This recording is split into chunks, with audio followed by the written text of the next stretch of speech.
talk to me, Michele, on the street lights on the corner. City vibes got a story. Feel the beat, don't know me.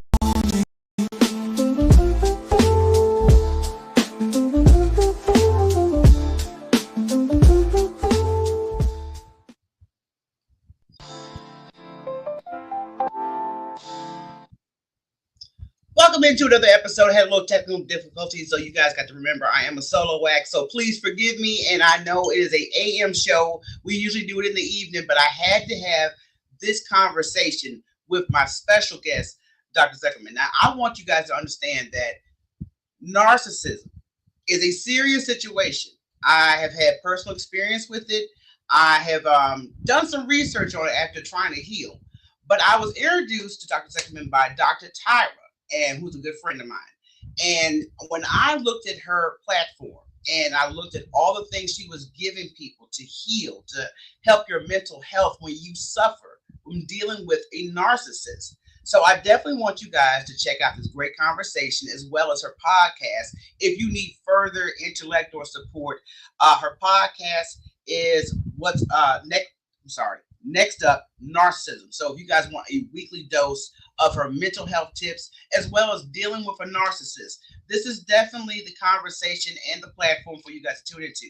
So let me welcome my guest with no further delay, Dr. Zuckerman. How you doing? I'm good. That was such a nice introduction. I can have that every day. Well, I appreciate Thank you for having me. Thank you for joining me, because I know you are a busy woman. And like I said, your platform is so needed in this time because we are dealing with such an overload of narcissistic behavior. We are. It's sad, but it's true. We are. Yeah. We are.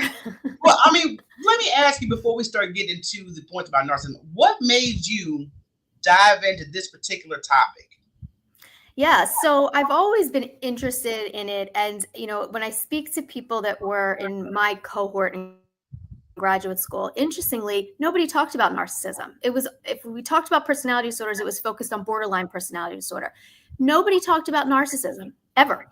So as I went into private practice and I started seeing mostly women in my practice, but men as well, I really saw it play out in everyday relationships. So women would come in and they would kind of give this very consistent blueprint. Didn't matter who they were, where they were from. It was the same pattern every single time. And, there really wasn't much about it. There was nothing really online. So then the pandemic happened. And now people were stuck at home. And I remember seeing a conference on TV, a news conference, saying how domestic violence rates have gone down during COVID.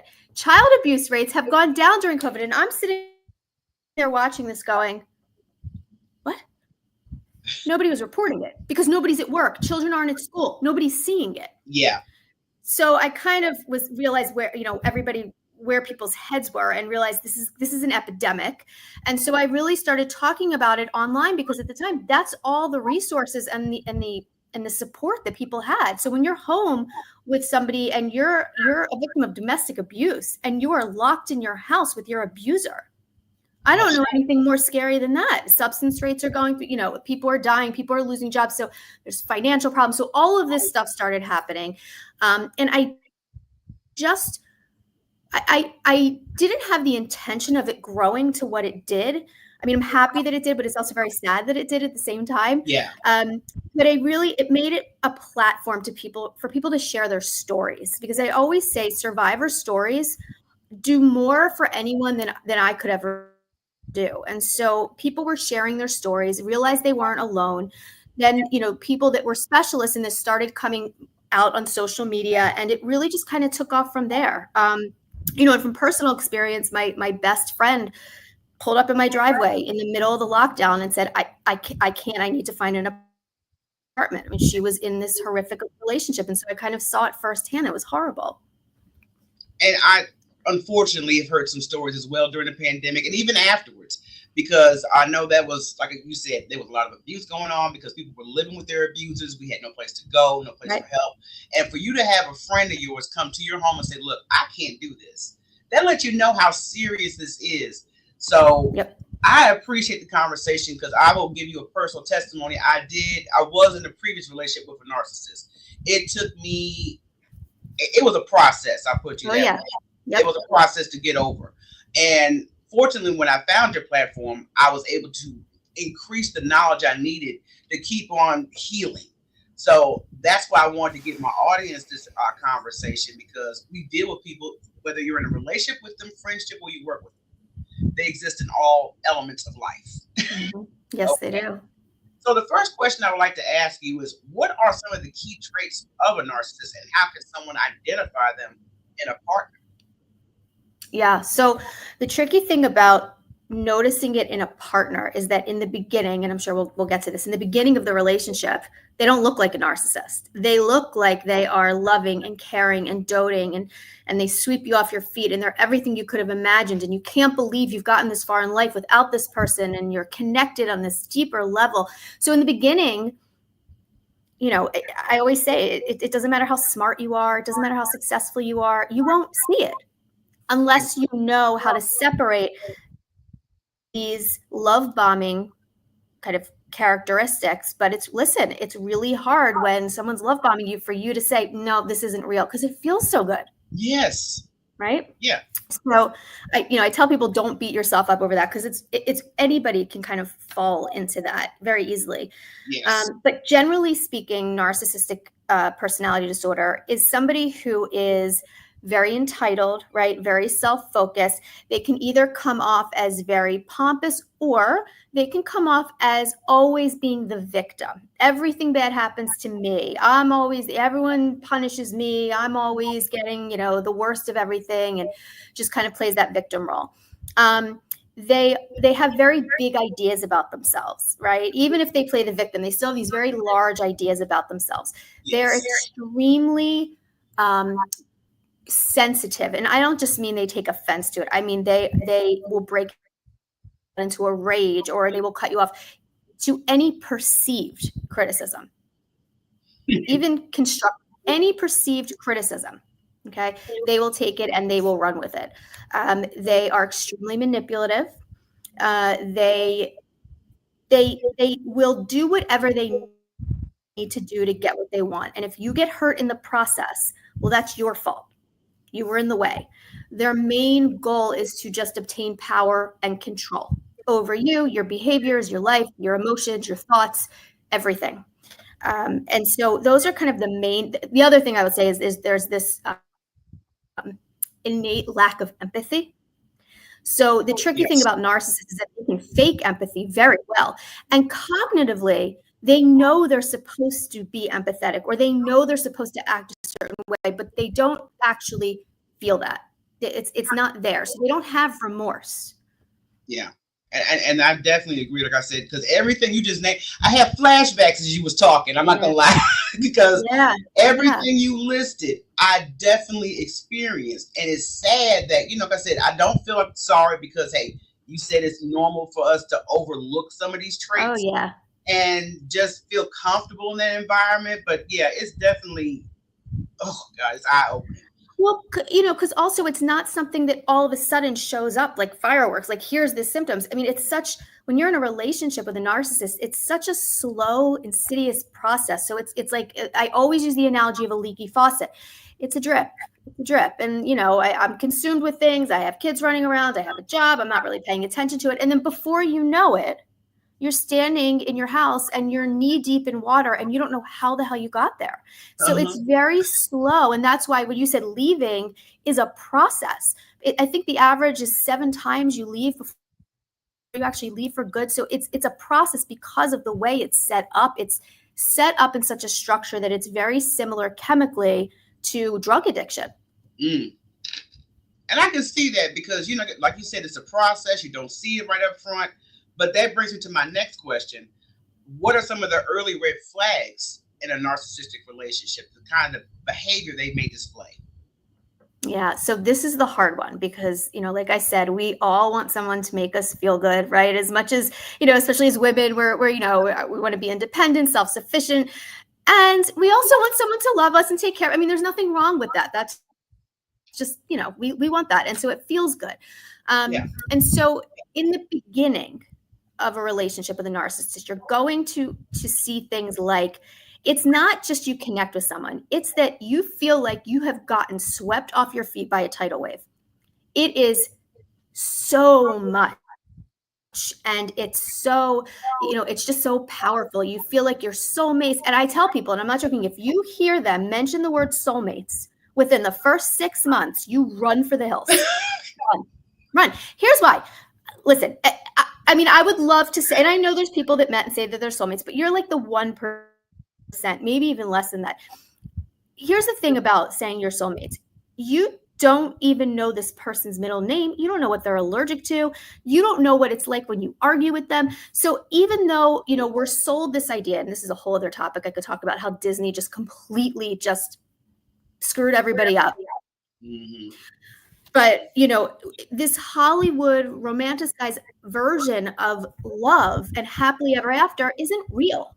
It's just not real. Yeah. And it's not to be pessimistic. It's realistic. And so the love bombing feels so good because it matches that version we've been taught since we were little, right? Yes. Especially girls, right? And we see things like, soulmates, they seem to have everything the same as you, the same upbringing, the same experiences, the same traumas, the same interests, the same likes, all of that, the same goals, but they really don't. But they're doing it to line up with you.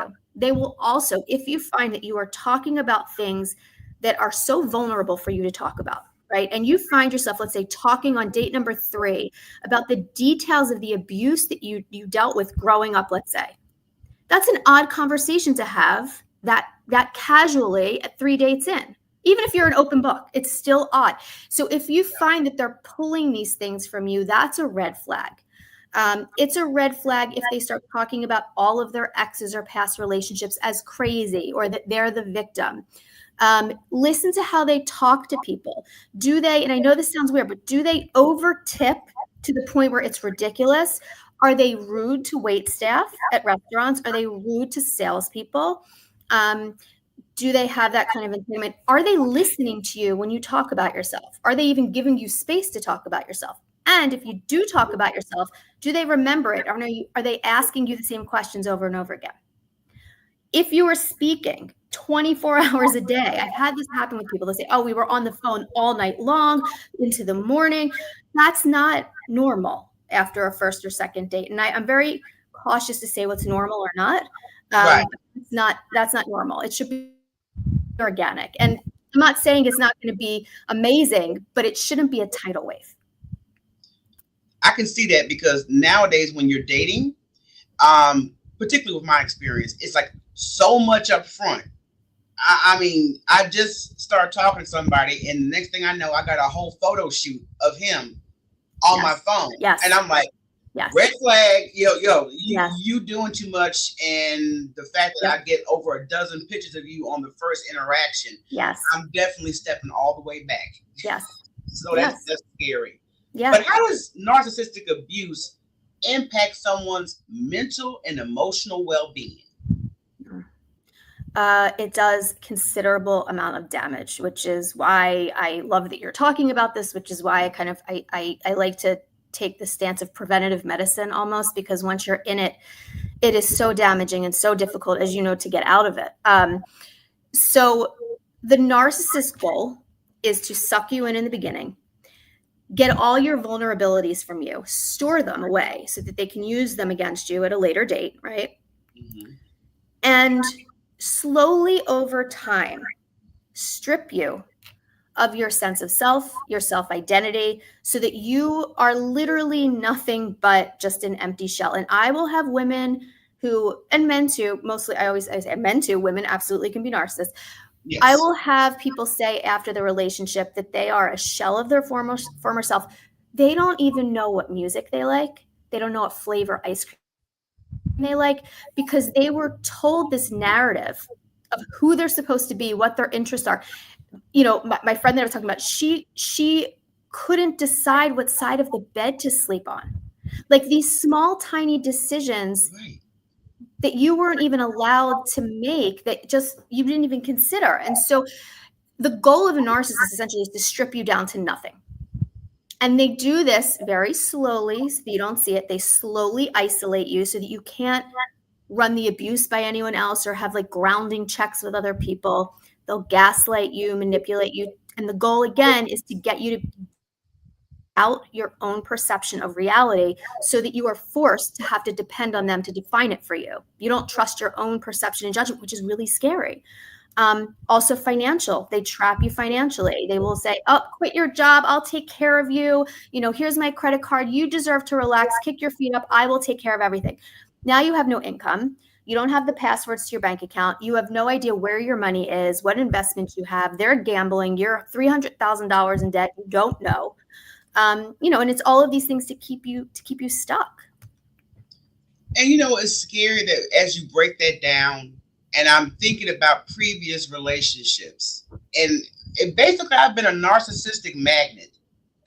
When you break it down, I'm thinking it was just one situation, but now that you're labeling all these items, it was more than one. So now we have to get through the process of trying to get over a narcissist. And what are some of the first steps that somebody should take after leaving a narcissistic relationship? Yeah. So one of the things you say that I like to kind of tackle, because I think it's a huge myth that people have, is that narcissists don't go for people. They're not attracted to people who have low self-esteem, who have nothing to offer, who aren't smart. They're attracted to people who are in the spotlight in their area, who have a strong sense of self, who have, just kind of that not toughness, but just security about them. And the reason for that is, one, it makes them look good. Two, and this is the part that really is upsetting, is they get more supply from knocking you down from a higher up position. If you already start low when they meet you, they don't get anything from that. They like to see people's demise that they caused. And so that's why people always think narcissists go for insecure people, because they see these people at the end of the relationship. But that's not who they were in the beginning. Yeah. They were very secure.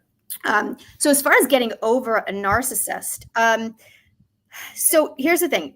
One of the most traumatic aspects of this is when the person realizes, oh my God, wait, that whole thing was fake. They never loved me.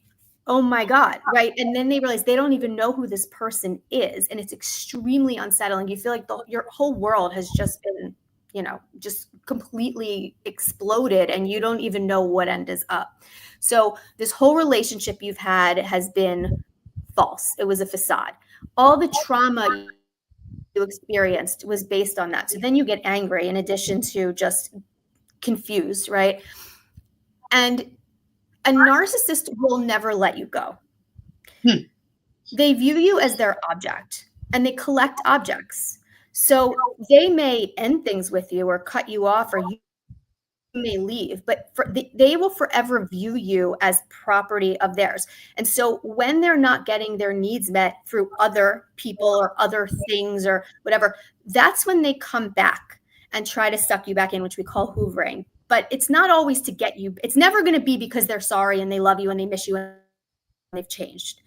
It's because they need something from you, whether it's money, whether it's sex, whether it's attention, whether it's just to mess with your mind because they know today is your birthday. Oh, God. That's why holidays are tough. They come back on the holidays. You know what? I've got girlfriends that say the same thing. They haven't spoken to somebody they had a relationship with, and all of a sudden it's your birthday. It's a special occasion. Yes. And you get a mysterious text. Yes. I'm like, okay, I haven't heard from you for weeks, but all of a sudden on my birthday, I'm getting love. That's right. Yeah. Because they're going to make sure that they are in your head on your day, because they want to be responsible for your emotions on that day. Jeez. Yeah. Exactly. I'm sorry. I'm having flashbacks, like I said, of conversations and personal situations. So I'm just like, why is it so? Anyway, but after somebody leaves a narcissist, I think rebuilding yourself is a challenge as well, because you've been in this mode for so long with whoever you exposed yourself to. Yeah. So what are some of the first steps people should take to kind of rebuild themselves? Yeah. So this is where I always end up getting into, we'll say, disagreements with other mental health providers in this. So the idea of getting back to who you were before this happened will never happen. And that's the part that I think is missed a lot. Because not only does this relationship change your entire view of the world in relation to yourself, but neurologically, your brain chemistry has changed. Physically, your body has changed. You psychologically have changed. And so to have this heaviness of trying to get back to who you were before a trauma invalidates the trauma, invalidates your experiences, and it just sets you up for failure. It's like saying, can we go back to who we were before 9/11? Like, it doesn't even logically make sense. Yeah. You can't, right? You can't. It's like if somebody passes away, your loved one, you can't go back to who you were before them. It happened. And so you have to acknowledge that it happened. And I think the thing that's hardest for people is they get so angry that they have, quote, wasted years of their life. They've given up their career, or they've lost all their money, their credits in the toilet after they work so hard, or they've missed numerous opportunities with friends and family, and they don't even speak to family anymore because they've been isolated. And there's a lot of hatred and anger. And so it's also about sitting with that and sitting with the discomfort and going through this mourning process, in a sense, because there's a lot of that. This isn't fair. Yeah. And it's not. And I think it's important to acknowledge that. And I tell people it's going to be a very long process. First, you have to acknowledge what happened, and coming to terms with the person you thought they never were. Yeah. The person they were in the beginning was a lie. This is who they are. And so understanding that, and then what that means for you, and how you can start to separate yourself from what they did to you versus who you want to be, and slowly start to rebuild yourself. Because, like I said, these are people who truly have no idea what foods they like, right? What sports they like. They don't know because they were never allowed to decide on their own. There's a lot of identity work that has to be done, and it is a very slow process, and it's traumatic. And it is, like I said, just after dealing with that situation myself, I have fortunately found a way to regain my self-esteem and, get back to what Michelle should be versus what she was. So that's a challenge. But I got a comment, because you hit on two keynotes. I'm always saying women should sue Disney. I'm always saying that. Let me tell you, I was watching Frozen. So I have 3 kids, 2 girls and a boy. And this is just as important for the boys. And I was sitting there, this was years ago, watching Frozen for like the 500th time. And there's this scene where Anna is talking to the prince or whoever he is, and they start singing and they say the same word. They say sandwich, and they both say the same word. And then they decide, we must be on the same page. We love each other. We're going to go get married. And they run in and they ask if they can get married. And I'm watching my kids watch this, and I stand up and I'm like, you guys know this is not how this works, right? Yeah. And I started realizing, this is not. Cinderella gets married because her shoe fit. Beauty and the Beast, she's locked away by her captor and falls in love with him. Snow White, he kisses her while she's sleeping. There's so many elements to it that is so unbelievably unhealthy. Yes. And I know I posted this on Instagram and people were like, oh, relax, you're so upset. I'm really not, because my kids and me have been getting these messages from day one, this fairy tale romance. Well, find me Cinderella in 30 years when she has a mortgage and 5 kids, and come on, it's not going to look so good. I know she probably got a do-rag on, a cigarette hanging out her mouth, bags under her eyes. Not wearing heels. Yeah, I'm in love, y'all. Okay, so it's the look of love. So, oh my God, but that's so traumatic, because we've all been brainwashed, particularly the women, about this fairy tale romance that is non-existent. Oh, Lord have mercy. But I want to see what therapy can do. I mean, what role does therapy play when it comes to trying to get over a narcissistic relationship? Yeah. So for starters, understand the narcissist is never going to change. Doesn't matter what promises they make, doesn't matter what quote therapy they say they're in, they will never change. And in fact, as they get older, the behavior, the abuse, the longer the relationship, the worse it gets. You need to get in therapy for yourself. Do not go to couples therapy with a narcissist, because one of two things will happen. Either you're going to end up at 10 different therapists, they're going to hate them all, or you're going to be in the office, the therapist is going to fall for the narcissist charm. You're going to be sitting next to the narcissist, scared to death to talk about any of the abuse that goes on, because you need to drive home with them in the car and put your head on the pillow next to them. So you're not going to say anything and you're going to feel crazy. So you need therapy for yourself. And it has, and you have to go in knowing that it's really hard work. And I jokingly say this, but if you don't leave my office feeling more uncomfortable than when you came in, I didn't do my job. It's really uncomfortable work, because there's a lot of shame, there's a lot of guilt, there's a lot of self-blame. And it's really, working with this person to understand the cognitive and neurological changes that happened over the course of the relationship. That it's not that they're stupid, it's not that they're weak, it has nothing to do with that. It's they were in this addictive type of bond with this person, and it's like a withdrawal almost, because your whole world is just blown up. And so therapy is extremely important, processing the emotions.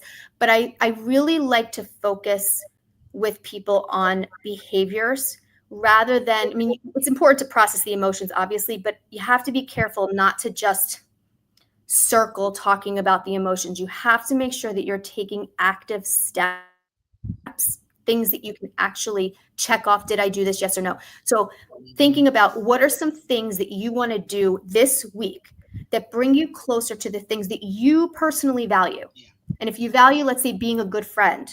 All right, well, what can we do this week? Okay, well, this week I'm going to meet my friend for lunch, for coffee. Maybe lunch is too difficult. Coffee. Can you meet your friend for coffee? Yes or no? Yes, fine.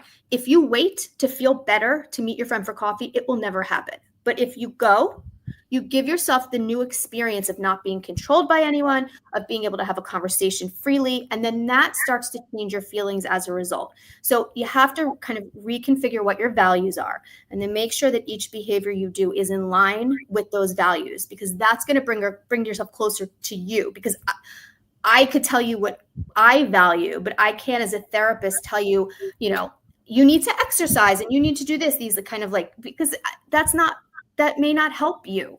Yeah. It wouldn't help me, right? Like, maybe for me, it's just like, I don't know, sitting outside by myself for 30 minutes a day. Yeah.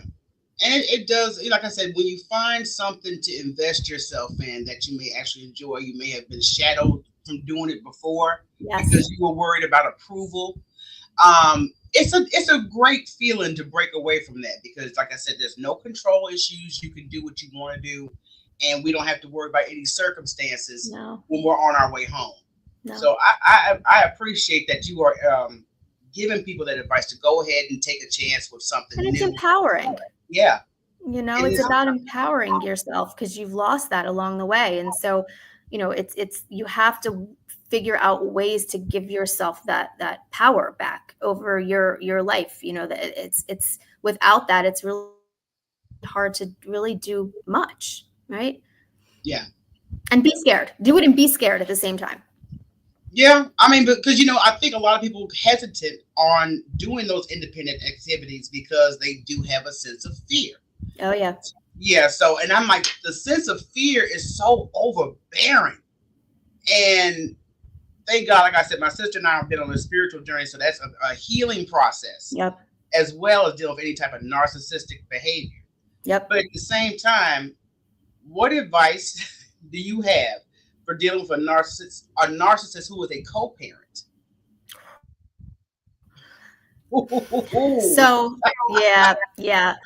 So the co-parenting. So clearly it's much, I'm not going to say it's not easy, but it's easier to leave when there's no kids, obviously. With a co-parent, I don't even like to give them the credit of co-parenting. They don't co-parent, they don't parallel parent, they counter parent. So their parenting is solely based on how they can punish you, and they'll do it through the children. So their goal isn't to get custody. They don't care if they have custody of the kids or not. They want custody so that you don't. So it's very focused on the punishment aspect. So my advice for people who are co-parenting, understand that they're probably going to try to drag you through the family courts, which is a whole other nightmare. That's a whole other nightmare. Drag you through the family courts, make you spend all your savings on ridiculous attorney fees that are just circles on purpose to drain you, to exhaust you. They're going to do whatever they can to make you sound like you're the crazy one, like you're keeping their children away from them. They'll claim the whole parental alienation thing, which, again, is a whole other conversation. But, so they make it really difficult. And the problem is that they use the children to do that. So when you're dealing with a co-parent, it is extremely important to have a custody schedule. Don't think that you're going to come to this mutual agreement, because they're going to gaslight you. They'll say they never said that. If it is not in writing, it doesn't matter. You must have a custody agreement. You must not budge on that custody agreement. If they say, can we swap days? You say no. If they drop them off earlier than they should because they know you're on a date and you're not home, and they leave the kids on the front doorstep, that kind of stuff. So now all they have control over is your time. And so that's what they're going to use to abuse it. They can drop the kids off late, drop them early, something, come into your house when they're trying to pick the kids up, whatever the case may be. So that's something to keep in mind. When you communicate with them, only communicate with them about the children, and the text messages, everything in writing, email, text messages only, no phone calls. Everything fact-based and no more than a sentence. That's it. Very, very fact-based, no emotions, no nothing, just plain and simple. Cut and dry. Just get to it, and Yep. let's not beat around the bush. So Yep. that is definitely a step that I highly recommend, because once you start playing word games with narcissists, they don't have too much else to play on. No. So that definitely has been No. one of my experiences. But how can people protect themselves from being drawn back into a toxic relationship with a narcissist? Because the temptation is out there, and you might be comfortable because you're familiar with it, but it's toxic. Yeah. So it's a lot of accountability on your part to know that what you're experiencing isn't normal, right? And again, I don't mean shy away from really connecting with someone on a deeper level. I don't mean that. That's great. And if you find that, that's amazing. I'm talking about the kind of connection where it's an absolute tidal wave. You're talking about getting married after date number 3, naming your kids, you're talking about moving in together. I mean, it's a force. It's a force.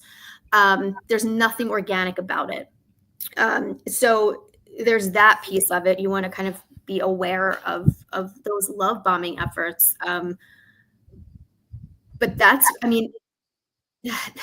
really all you can do, and understand that it's really hard to not fall into that. I will say that what I see with people that I work with, when they get out of the narcissistic relationship, I tell them, don't date for like a year. Just kind of resettle, go to therapy, figure stuff out. No rush. Just get yourself together to a place where you feel a little bit more stable. And I'll have people say, they went on a date, and they'll tell me about their date, and they'll say, definitely a narcissist, or she's definitely a narcissist.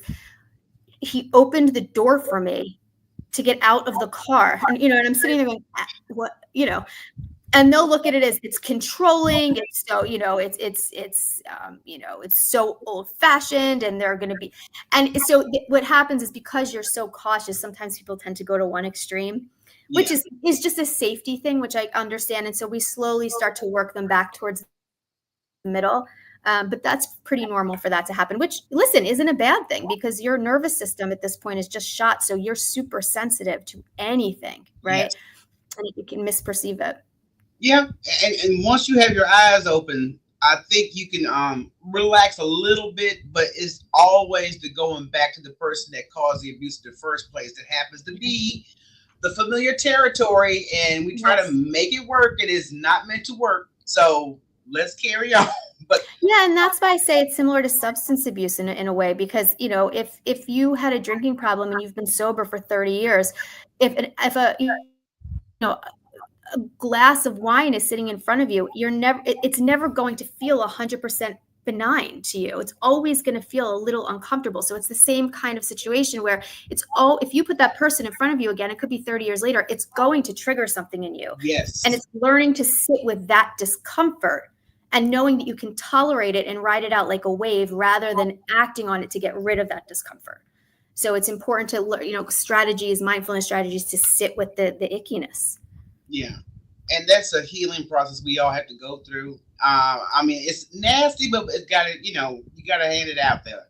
But what are some of the effective coping strategies in managing these triggers? Like, you just made a perfect example. I haven't done this. I haven't dealt with this person for a certain period of time. All of a sudden, they trickle back in. I see them at an event, and the triggers start going off. So, are there anything or advice that we could do to kind of manage those a little bit better? Yeah. So the mindfulness exercises for sure. So strategies where you sit with the discomfort and let it pass like a wave, right? Almost like a craving, where if you act on it to get rid of it, it just makes the next time even that much more difficult. And you convince yourself you can't handle it.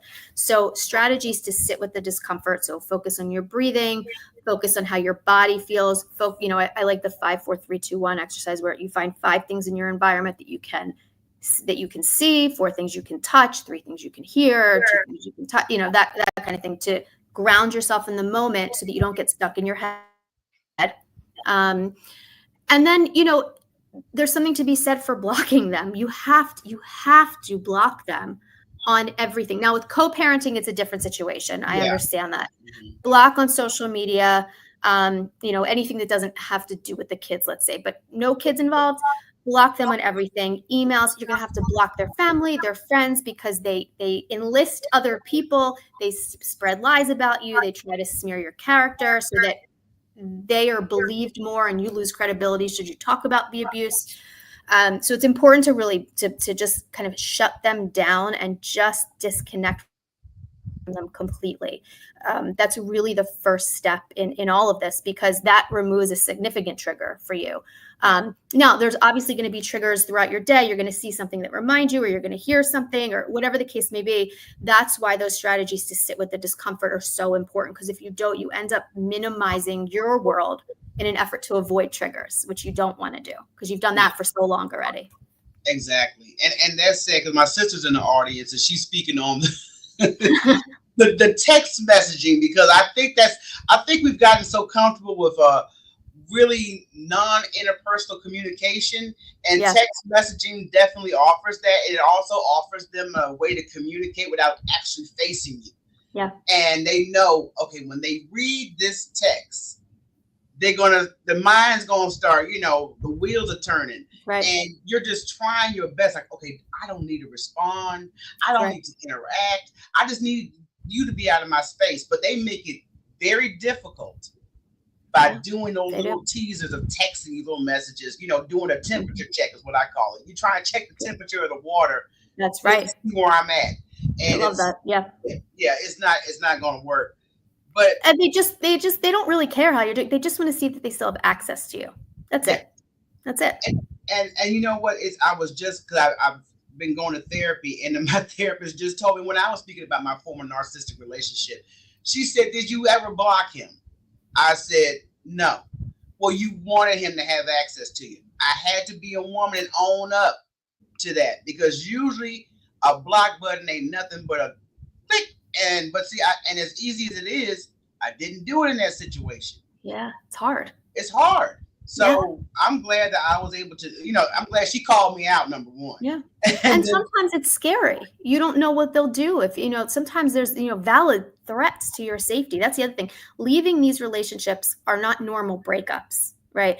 This isn't a normal breakup. This is the only type of breakup that actually requires an exit strategy. You're not leaving, you're escaping. And there's a difference. And so there's, when women are in these situations, and particularly women and men too, leaving and blocking and all of those strategies sometimes come with a real valid safety concern.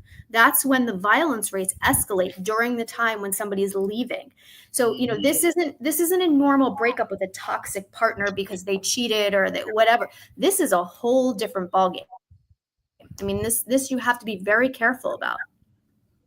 Yeah, and unfortunately, these triggers kind of put us right back in that situation. But the trust factor, we've already gone through a situation of distrust. How is it?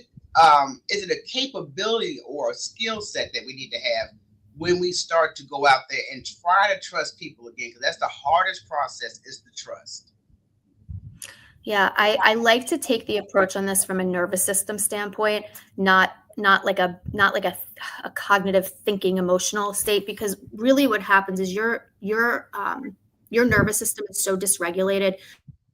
You've been on fight or flight mode for so long that your body is just an open wound almost. And so so everything you're going to interpret as dangerous, right? And so it's more about, if you try to convince yourself that you can trust this person, even if you can, like if I have my nervous system totally dysregulated and I meet you and you're this lovely, trustworthy person, it doesn't matter how I will not be able to convince myself of that, because my body is responding and my brain is sending messages, my body's sending messages, danger, danger, danger. So if my body's thinking it's danger, trying to convince myself is going to do nothing. So you have to first regulate your nervous system. And you do that by breathing, by sitting with the discomfort, by muscle relaxation, by mindfulness exercises. There's a whole host of things that you can do for nervous system regulation. Ice on your neck, on your wrists, and sour sucking candies, all these things that kind of bring you into the moment and train your body into understanding that it is not in danger just because somebody at the market tapped you on the shoulder and said hello because they haven't seen you in a while. So it's doing that first. Once your body is calmer, then we can start working on the cognitive piece of it. But you really can't do much until you regulate your nervous system. All right, well, we're going to start looking at meditating the nervous system. Yes, something to kind of get that trigger off the table. But do you have any practices that you would recommend for anybody? Because like I said, everybody's different and they deal and process it differently.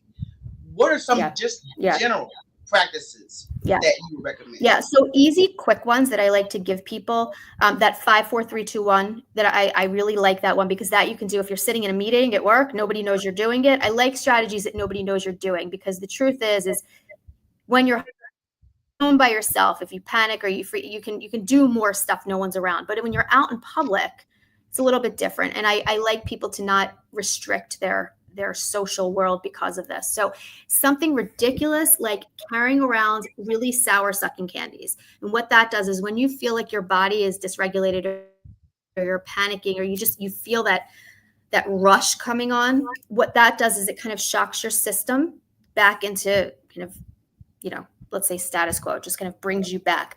Ice. I've told people, if you don't have access, just open your freezer, stick your head inside, stick your face in a bowl of ice, put ice on your wrist. Anything that shocks your system like that is really good. Breathing exercises. Majority of the people breathe incorrectly and don't realize that they're breathing incorrectly. Mm-hmm. So a lot of people breathe in and their shoulders go up and their stomach goes in. Really what should happen is when you breathe in, your stomach should go out like a balloon. So I tell them to think of a color of a balloon so it's easier to visualize. You can do this by yourself as well or in front of people no one knows. Practice your breathing. Muscle relaxation, you would be amazed at how disconnected from your physical self you are because we're so in our heads. So grounding yourself in the moment by feeling just how your butt feels on the chair, how your back feels against the car when you're driving, or, how the steering wheel feels in your hands. All of these things are things that bring you back to the moment, that trains your body into realizing you are not in danger. You are very much in control right now. Sounds good. And as far as our insights, the narcissistic behavior, can they even be helped? I know we can't change them, but is there any help for the narcissist to recognize what they're doing? They know what they're doing. Mm-hmm. They know what they're doing. I get a lot of pushback for this, but anyone who specializes in this work tell you that the likelihood of a narcissist going to therapy, staying in therapy, going for the right reasons is very slim. And even if they go to therapy, and even if they stay in therapy, and even if they are working with the most, well-respected, world-renowned expert in treating narcissism, the change they make is going to be so minimal, even in session, to have it generalized outside. So the likelihood of them changing is really very, very slim. Now, if they have, I will say this, let's say you grow up in an environment where you have a narcissistic parent, right? And you model those behaviors. That's different than having narcissistic personality disorder. Sometimes it's just a matter of changing behavioral patterns, but they still have empathy. It kills them to know that they're hurting people. They don't want that. They want to change. There's empathy. There's a willingness to change. There's a willingness to be uncomfortable. A narcissist will not have that. Right.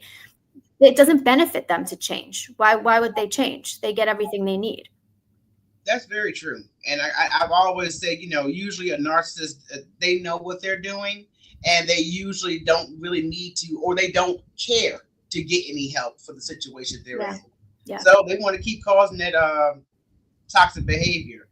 How do you recommend about feeling or dealing with feelings of guilt, self-blame for staying in that relationship? Yeah, very common. You are not alone. I haven't met one person who has not had those emotions. It's, those are the types of emotions that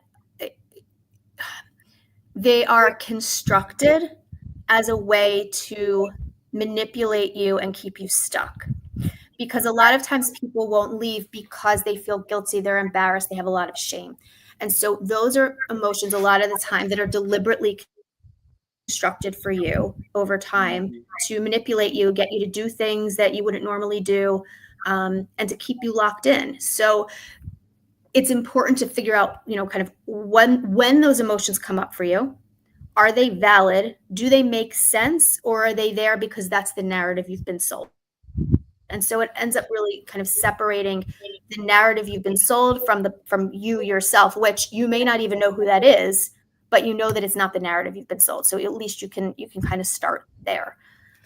But it's not easy. And those feelings are very, very real and very valid.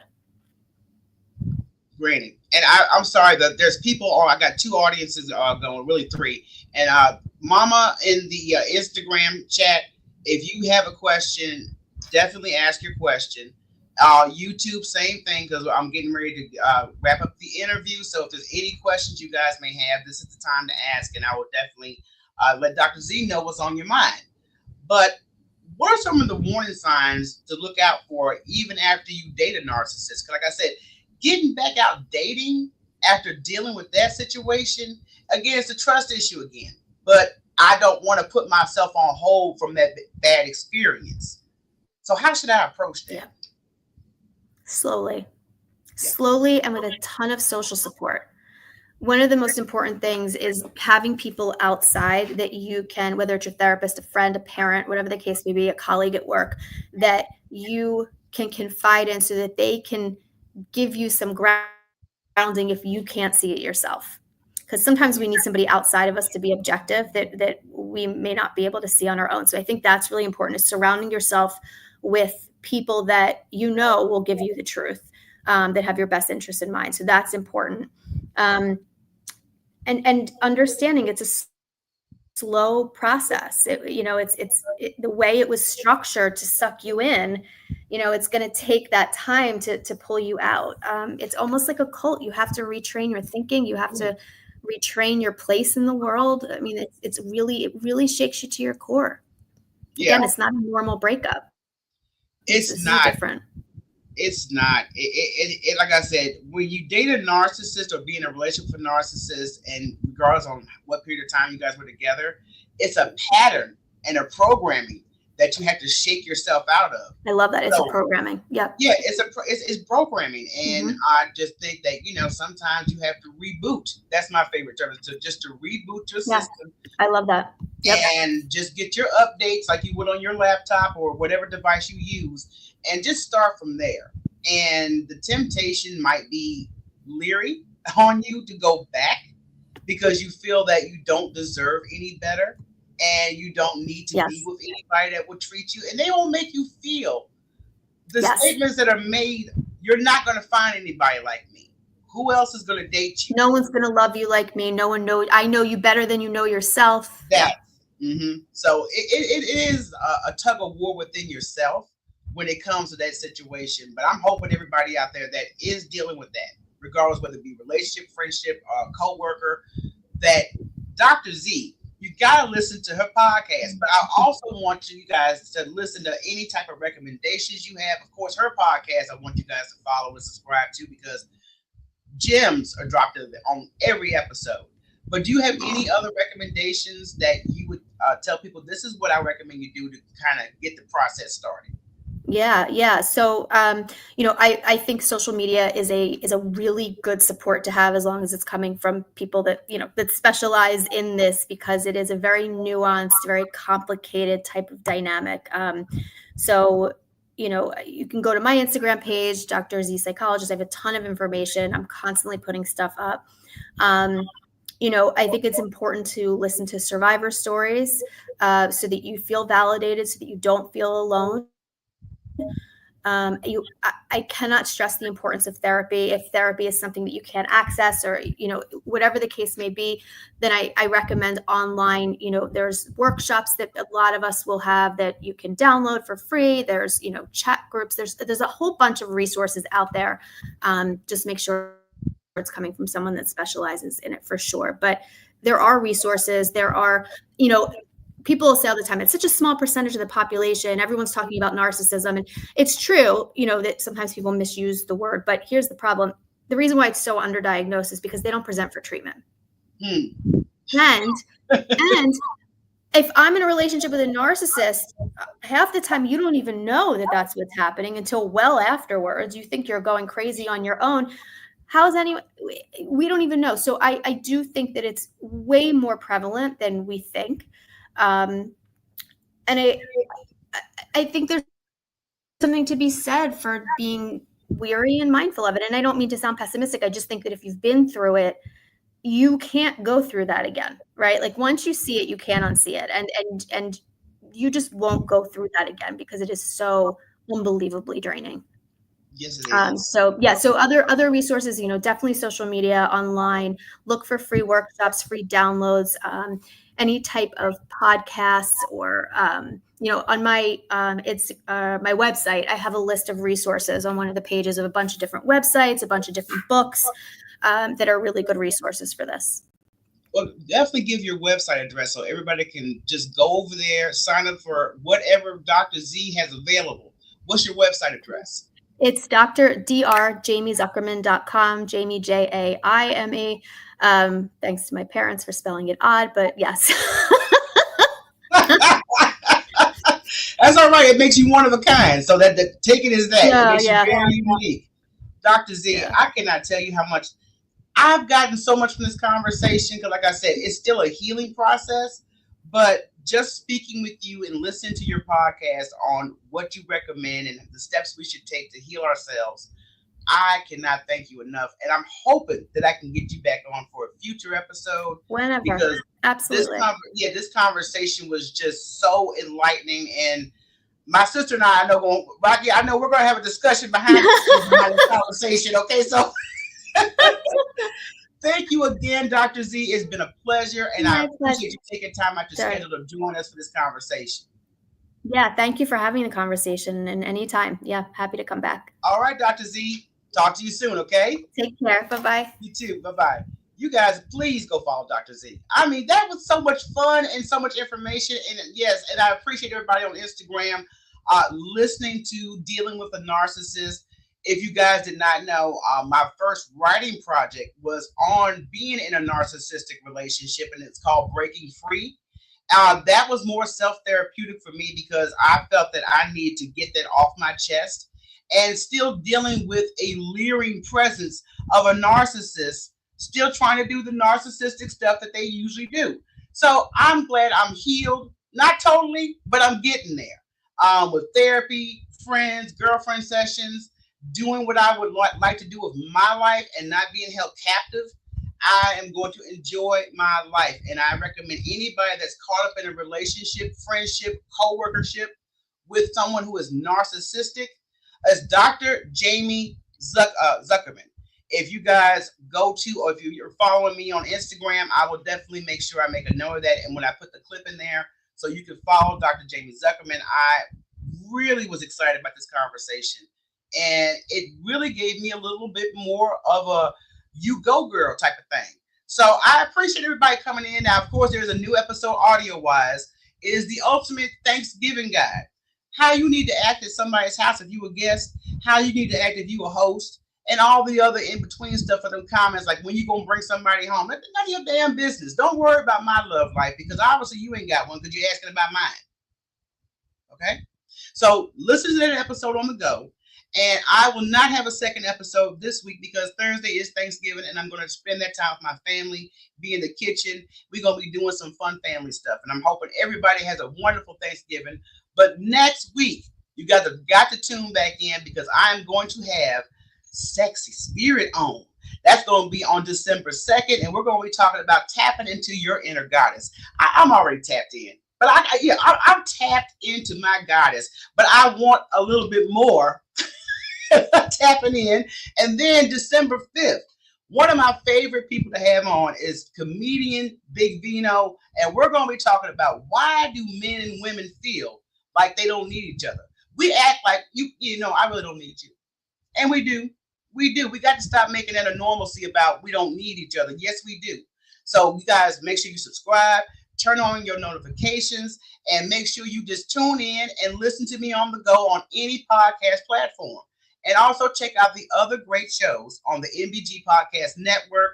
I will be out of here. You guys have a great Thanksgiving. And I will just see you guys next week. So until then, please, y'all take care. If you found this conversation enlightening and helpful, please share with family, friends, anybody who think might benefit from it. And I will put Dr. Zuckerman's information on my IG. So you guys be blessed and take care.